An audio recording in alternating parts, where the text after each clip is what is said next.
વિદ્યાર્થી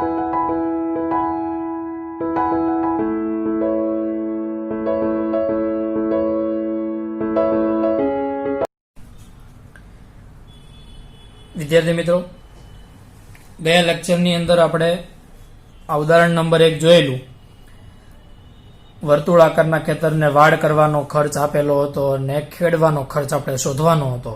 તો વાડ કરવાના ખર્ચ ઉપરથી અને એના ભાવ ઉપરથી આપણે ત્રિજ્યા મેળવેલી અને આ ત્રિજ્યાનો ઉપયોગ દ્વારા આપણે વર્તુળનું ક્ષેત્રફળ શોધ્યું હતું. પછી ક્ષેત્રફળ શોધી અને ખેડવાનો ખર્ચ કેટલો થાય આપણે શોધેલો. હવે સ્વાધ્યાય 12.1 ની અંદર ટોટલ 5 દાખલા છે. એમાં ચોથો દાખલો કરવાનો નથી. આ લેક્ચરની અંદર આપણે પહેલો અને બીજો આ 2 દાખલા જોશું. ખ્યાલ આવે છે? એના પછીના લેક્ચરની અંદર આ ત્રીજો અને પાંચમો જોશું. તો પહેલો અને બીજો છે ને આમ સેમ ટુ સેમ બે સરખા છે, થોડુંક જ અલગ એની અંદર છે. તો ચાલો સૌ પ્રથમ સ્વાધ્યાય 12.1. તો અહીંયા હું હેડિંગ મારું કે સ્વાધ્યાય 12.1 રકમ અહીંયા લખીશ. કઈ રીતના બધો દાખલો ગણવાનો થશે એ બધો તમને ખ્યાલ આવશે. રેડી? તો સ્વાધ્યાય 12.1 એમાં પ્રશ્ન નંબર 1 પહેલો. રેડી? પ્રશ્ન નંબર 1. હવે શું કરવાનું? જો રકમ એ લખું છું, 2 વર્તુળની ત્રિજ્યા. જો 2 રકમ તમને સેમ હશે, ખ્યાલ આવે? તમે વાંચવું હોય તો વાંચી જોશો. જ્યારે સાથે અહીંયા રકમ અહીં તમારી સામે દેખાય જ છે. બીજો દાખલો જ્યારે આવશે ત્યારે હું તમને પાછી કમ્પેરિઝન કરાવડાવીશ. પણ અત્યારે હું આ પહેલી રકમ લખું ત્યાં સુધીમાં તમારે 2 રકમ વાંચી હોય તો વાંચી શકો. 2 વર્તુળની ત્રિજ્યા 19 સેમી અને 9 સેમી છે. 2 વર્તુળની ત્રિજ્યા 2 વર્તુળની ત્રિજ્યા 19 સેમી અને 9 સેમી છે. જે વર્તુળનો પરિઘ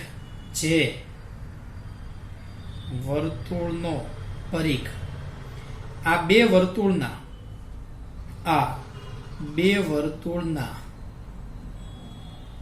પરિઘના સરવાળા જેટલો હોય તે વર્તુળની ત્રિજ્યા શોધો. ખ્યાલ આવી ગયો તમને? આ રકમની અંદર શું કીધું ફરી વખત જો. ચાલો અહીંયા હું રકમ વાંચું છું. 2 વર્તુળની ત્રિજ્યા 19 સેમી અને 9 સેમી છે. તમે ખાસ ધ્યાનથી સમજો. 2 વર્તુળની ત્રિજ્યા 19 સેમી અને 9 સેમી એટલે 2 વર્તુળ છે. એમાં એક વર્તુળની ત્રિજ્યા 19 સેમી અને બીજાની 9 સેમી. તો એકને હું R1 કહું ને બીજાને R2 કહીશ. તો ધારો કે પહેલા વર્તુળની ત્રિજ્યા R1 બરાબર 19 સેન્ટીમીટર અને બીજા વર્તુળની ત્રિજ્યા R2 બરાબર 9 સેન્ટીમીટર. આવું આપણને કીધેલું છે. 19 સેન્ટીમીટર અને 9 સેન્ટીમીટર. રેડી? હવે શોધવાનું શું? તો કે જે વર્તુળનો પરિઘ આ 2 વર્તુળના પરિઘના સરવાળા જેટલો હોય તેવા વર્તુળની ત્રિજ્યા. એટલે હજી એક ત્રીજા વર્તુળની ત્રિજ્યા શોધવાની છે. એને હું R3 કહું. તો R3 શોધવાનું. પણ એ ત્રીજા વર્તુળની ત્રિજ્યા કેવી? ત્રીજું વર્તુળ કેવું છે? તો કે તમને જે આ 2 વર્તુળો આપ્યા છે, જે ત્રિજ્યા આપેલી છે, આ 2 વર્તુળના પરિઘનો સરવાળો કરો અને જે પરિઘ આવે એ ત્રીજો વર્તુળ એટલે કે મોટા વર્તુળનો પરિઘ એટલે ત્રીજું વર્તુળ છે એ 2 કરતા મોટું. જો હજી હું કહી દઉં છું કે કેવું વર્તુળનો પરિઘ શોધવાનો છે, કેવું વર્તુળની ત્રિજ્યા શોધવાની છે. તો કે એવું વર્તુળ કે જે આગળના 2 વર્તુળના પરિઘના સરવાળા બરાબર એ ત્રીજાનો પરિઘ હોય. ખ્યાલ આવે છે? પરિઘ બધાના સૂત્ર સરખા છે 2πr, પણ પહેલાનું સૂત્ર 2πr1, બીજાનું 2πr2, ત્રીજાનું 2πr3. પણ 2πr3 છે એ આ બેયના સરવાળા બરાબર 2πr1 વત્તા 2πr2 આ બેયના સરવાળા બરાબર પરિઘનું સૂત્ર થાય ને. પરિઘ 2πr પણ ત્રીજા 1 માટે 2πr1, આના માટે 2πr2, આના માટે 2πr3.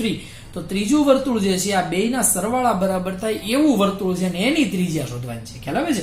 તો સિમ્પલ વાત છે. તમે જનરલી લખી નાખો કે કેવા વર્તુળનો પરિઘ શોધવાનો. તો ફરી વખત જુઓ, જે વર્તુળનો પરિઘ આ 2 વર્તુળના પરિઘના સરવાળા જેટલો હોય તે વર્તુળની ત્રિજ્યા શોધવાની છે. તો કઈ રીતના? ધારો કે હું તમને એમ કહું કે 2πr1, જોજો ખાસ અહીંયા 2πr1 વત્તા 2πr2 આ બેયનો સરવાળો થાય ત્યારે ત્રીજાનો પરિઘ બને 2πr3. સમજો છો ને તમે? 2πr1 plus 2πr2 plus 2πr3. ખ્યાલ આવી ગયો તમને? ઓકે, ચાલો હવે કિંમતો મૂકવી હોય તો વાંધો નથી, અથવા તો જો બહુ સિમ્પલ રીત છે, તમને બે બાજુ અહીંથી 2π કોમન કાઢો ને તો 2π આમનમ જ નીકળી જશે, આપોઆપ નીકળી જશે ને આપોઆપ તમને જવાબ એકદમ નાનો એવો દાખલો છે, 2 માર્ક્સની અંદર જઈ શકે. ખ્યાલ આવે છે? તમારે આની અંદર ગણતરી કરવી હોય 2 ગુણ્યા 22/7 ત્રિજ્યા મૂકો એવું બધું કરવાની જરૂર છે નહીં. તમે અહીંથી 2π કોમન કાઢો. ચાલો, જેવો તમે 2π કોમન કાઢ્યો અહીં વધ્યું શું? R1 વત્તા R2 બરાબર અહીં 2π તો આમનામ જ છે R3, તો સામ સામે 2π ઉડી જાય. હવે કઈ રીતના ઉડે તો એક દાખલામાં હું તમને સમજાવું છું, બીજા દાખલામાં પછી આગળ સમજાવીશ નહીં. ખ્યાલ આવે છે? ઓટોમેટિક ખ્યાલ આવે. 2π ક્યાં આવી જશે? નીચે. તો અહીંયા હું એક કામ કરો, અહીંયા લખીશ R1 વત્તા R2 વધે, 2π ક્યાં આવશે? નીચે. તો R1 વત્તા R2 અહીંયા શું છે તો કે 2π R3 છેદમાં શું છે? 2π. ખ્યાલ આવે છે ને? 2π ક્યાં આવી ગયો? અહીંયા નીચે. તો બે સાઈડ 2π ઉડી જાય તો વધ્યું શું તો કે R1 વત્તા R2 બરાબર R3. બહુ સિમ્પલ છે, સીધું R3 ની કિંમત આવી જશે. કિંમતો મૂકી દો. R1 બરાબર શું થાય તો કે 19 વત્તા R2 બરાબર શું છે તો કે 9 બરાબર R3.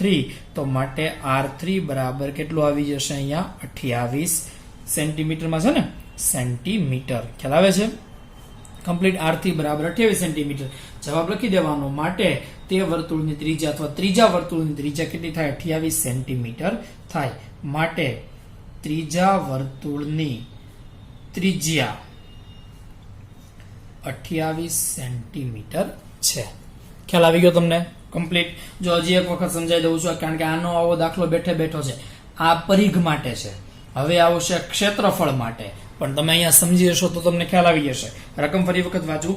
બે વર્તુળની ત્રિજ્યા 19 સેમી અને 9 સેમી છે. જે વર્તુળનો પરિઘ આ બે વર્તુળના પરિઘના સરવાળા જેટલો હોય તે વર્તુળની ત્રિજ્યા શોધો. તો બે વર્તુળની ત્રિજ્યા 19 અને 9, તો પેલાને R1 કીધું, બીજાને R2 કીધું. 19 સેન્ટીમીટર અને 9 સેન્ટીમીટર. ત્રીજા વર્તુળની ત્રિજ્યા એટલે કે R3 આપણે શોધવાનું છે. તો તમને કીધું તું હું કે જે વર્તુળની પરિઘ આ બે વર્તુળના પરિઘના સરવાળા બરાબર હોય, તો આ બેના પરિઘનો અમે સરવાળો કર્યો. પેલાનો પરિઘ 2πr1, બીજાનો પરિઘ 2πr2, ઈ બેનો સરવાળો કર્યો, એ ત્રીજાના પરિઘ બરાબર થાય છે. ત્રીજાનો પરિઘ બરાબર 2πr3. હવે આની અંદર તમે કિંમતો મૂકો તો એ દાખલો થવાનો છે. જવાબ અહીંયા 28 જ આવે. ખ્યાલ આવે છે? એ અઘરું નથી, પણ સિમ્પલ રીત કરવા માટે શું હોય કે તમારે ઉડી જતું હોય તો એટલી તમારે ગણતરીમાં ઓછા આંકડાને ગણતરી કરવી પડે ને. ખ્યાલ આવે છે? તો તમે 2π કોમન કાઢો. જેવો 2π કોમન કાઢ્યો અહીંયા ઉડાડ નાખવાનું, એક સ્ટેપ વધારવાનું નહીં. તો મેં પેલો દાખલો હતો એટલે 2π નીચે લીધું. ખ્યાલ આવે છે? 2π નીચે આવશે. R1 વત્તા R2 બરાબર 2π R3 છેદમાં 2π ઉડી જશે એટલે R1 વત્તા R2 બરાબર R3. બેનો સરવાળો થાય એટલે શું થઈ જશે? 28 જવાબ આવશે. ખ્યાલ આવી ગયો તમને? આ તો આપણો પ્રશ્ન નંબર 1. હવે જોઈએ પ્રશ્ન નંબર 2.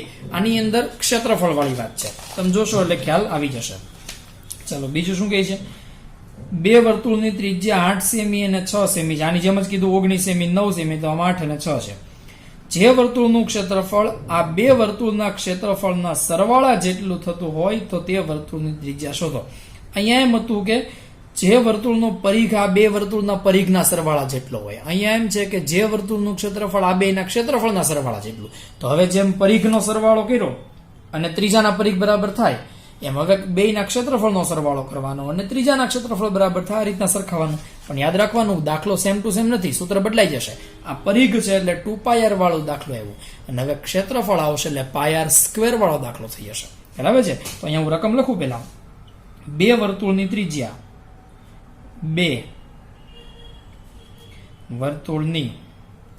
ત્રિજ્યા 8 સેન્ટીમીટર અને 6 સેન્ટીમીટર છે. જે વર્તુળનું ક્ષેત્રફળ આ બે વર્તુળના ક્ષેત્રફળના સરવાળા જેટલું હોય તે વર્તુળની ત્રિજ્યા શોધો. ખ્યાલ આવે છે? તે વર્તુળની ત્રિજ્યા શોધો. રેડી? આ દાખલો તમે ભણ્યા છો એટલે આ દાખલો તમને ખ્યાલ આવી જશે. ચાલો, તો સૌપ્રથમ પહેલા અહીંયા લખીશું બે વર્તુળની ત્રિજ્યા 8 સેમી અને 6 સેન્ટીમીટર છે તો પહેલા વર્તુળની ત્રિજ્યા શું કહી દેશે અહીંયા R1 બરાબર 8 સેન્ટીમીટર, બીજા વર્તુળની ત્રિજ્યા R2 બરાબર 6 સેન્ટીમીટર. હવે જે વર્તુળનું ક્ષેત્રફળ આ બે વર્તુળના ક્ષેત્રફળના સરવાળા જેટલું હોય તે વર્તુળની ત્રિજ્યા શોધો, એટલે ત્રીજી ત્રિજ્યા R3 શોધો. પણ ત્રીજી ત્રિજ્યા કેવું વર્તુળ છે, કેવા વર્તુળની ત્રિજ્યા છે આ? તો કે આગળના બે વર્તુળના ક્ષેત્રફળ કરો એનો સરવાળો કરો, જે જવાબ આવે એ ત્રીજા એકલાના ક્ષેત્રફળ બરાબર થાય છે. તો આ બેના ક્ષેત્રફળના સરવાળાનું સૂત્ર શું? તો કે પાઈ R1 સ્ક્વેર. પાઈ R સ્ક્વેર જનરલ સૂત્ર છે, પણ ત્રિજ્યા R1 હોય તો પાઈ R1 સ્ક્વેર, ત્રિજ્યા R2 હોય તો પાઈ R2 સ્ક્વેર, ત્રિજ્યા R3 હોય તો પાઈ R3 સ્ક્વેર વત્તા પાઈ R2 સ્ક્વેર બરાબર ત્રીજું પાઈ R3 સ્ક્વેર. સમજાય છે ને તમને? તો હવે અહીં કેમ તમને જો 2 પાઈ કોમન નીકળતું હતું ને, શું નીકળતું હતું અહીંયા 2 પાઈ કોમન નીકળે, તો આ 2 પાઈ જે કોમન નીકળતું હતું અને 2 પાઈ ઉડી જતું હતું, એવી રીતના અહીંયા પાઈ એકલો કોમન નીકળશે, કારણ કે આના સૂત્રમાં શું આવે છે ખાલી પાઈ. તો જેવો પાઈ કોમન કાઢો તમે, ચાલો તો પાઈ કોમન કાઢે અહીંયા વધુ શું R1 સ્ક્વેર વત્તા R2 સ્ક્વેર બરાબર પાઈ R3 સ્ક્વેર. હવે હું જો પાઈ નીચે લઈ જતો નથી, મેં તમને આ દાખલો ભણાવ્યો ત્યારે કીધું હતું કે એક વખત હું 2 પાઈ નીચે લઈ જાઉં છું, પછીના દાખલામાં તમને આવી રીતના જ્યારે પોઝિશન આવે ત્યારે ખબર પડી જવી જોઈએ કે સામ સામે ઉડી જાય. રેડી? તો અહીંયા સામ સામે સીધું પાઈ ઉડી જશે. ચાલો અહીંયા બેઠે બેઠું પાઈ ઉડી જશે, અહીંયા બે જગ્યાએ પાઈ ગયા તો વધ્યું શું R1 સ્ક્વેર વત્તા R2 સ્ક્વેર બરાબર R3 નો સ્ક્વેર. રેડી? કિંમતો મૂકી દો. ચાલો R1 નો સ્ક્વેર એટલે R1 કેટલા આપ્યા છે તો કે 8. ઘણા જણા વર્ગે ઉડાડી નાખશે, એવી રીતના ઉડે નહીં, વર્ગ કોઈ દિવસ કોમન નીકળે નહીં. ખ્યાલ આવે છે? આ બે જે ફંડા છે તમને આગળના થોડુંક લોજિક તો ખબર હોવી જોઈએ ને, આવી રીતના વર્ગ કોમન નીકળે વર્ગ નો ઉડે. 8 નો સ્ક્વેર, R2 નો સ્ક્વેર એટલે 6 નો સ્ક્વેર બરાબર R3 નો સ્ક્વેર. ચાલો 8 નો વર્ગ કેટલો આવ્યો તો કે 64, 88 64. 6 નો વર્ગ કેટલો 36 બરાબર R3 નો વર્ગ. 64 વત્તા 36 કેટલું થઈ ગયું 100 બરાબર R3 નો વર્ગ. વર્ગ આ બાજુ આવે તો શું થઈ જાય વર્ગમૂળ, તો વર્ગમૂળની અંદર 100 બરાબર R3, તો 100 નું વર્ગમૂળ 10, R3 બરાબર કેટલા આવ્યા 10 સેન્ટીમીટર. રેડી? R3 બરાબર 10 સેન્ટીમીટર. ચાલો R3 10 સેન્ટીમીટર આવ્યા. હવે આ શું થઈ ગયો આપણો જવાબ R3 બરાબર 10 સેન્ટીમીટર.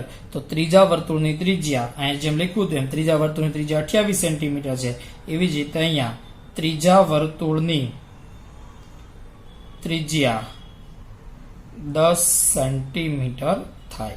ખ્યાલ આવે છે તમને? કમ્પ્લીટ. આ બે દાખલા તમે જોઈ શકો.